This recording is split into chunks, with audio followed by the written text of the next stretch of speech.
Hi, and welcome to Don't Sleep on It for October, a series where I try to shine a positive light on things that get a middling review and might otherwise be overlooked by the masses. My fandom for Taika Waititi took a bit of a hit after Thor Love and Thunder. Before then, as far as I was concerned, we had similar sensibilities, and he could do no wrong.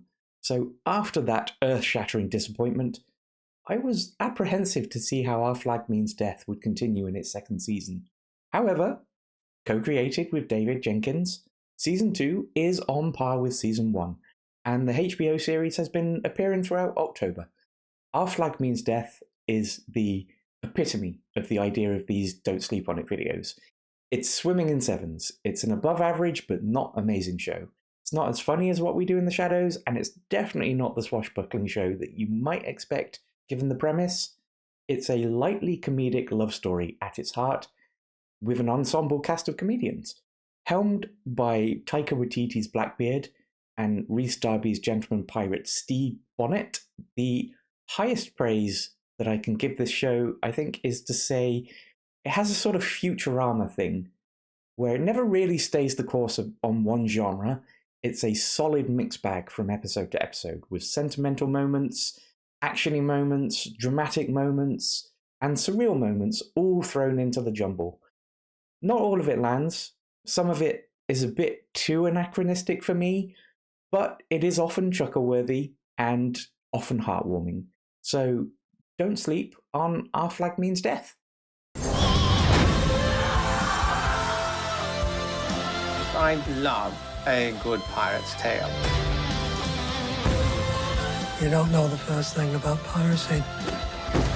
It's not about glory. It's about belonging to something.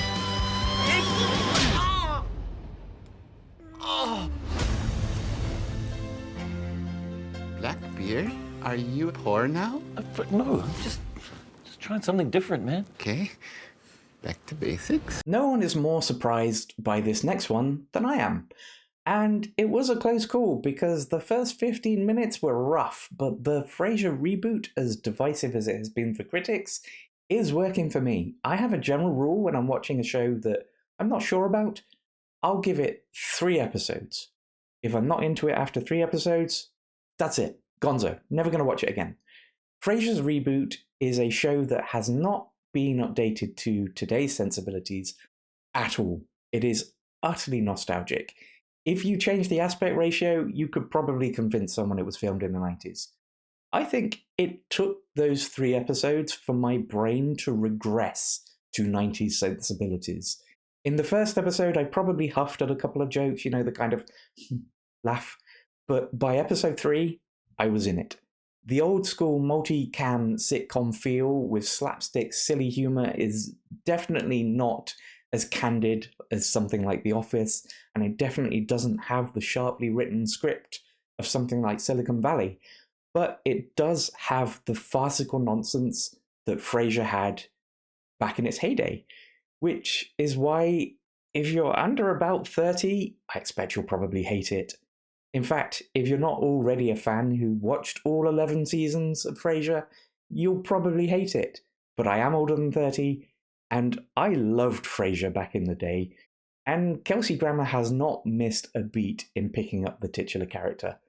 Nicholas Lyndhurst of Only Fools and Horses fame takes up the position of Frasier's co-conspirator in his antics, and they are joined by a cast of analogues, I guess, to the roles in the original. So Roz is taken now by his boss, his father Martin is now taken up by his son, and the show is littered with both bullish and subtle, easy-to-miss nods to the original series. So, yeah, it took me a hot minute to get into it, but when it slotted back into the Frasier jigsaw puzzle, it really worked for me. There are a couple of points, I think, that are worth bringing up. The absence of Daphne and Niles is definitely felt, and that is made much worse by the introduction of their son as a character, who is frankly awful, and is why that first 15 minutes was rough. Thankfully, his presence seems to be felt less throughout, but that aside, don't sleep on Paramount's reboot of Frasier.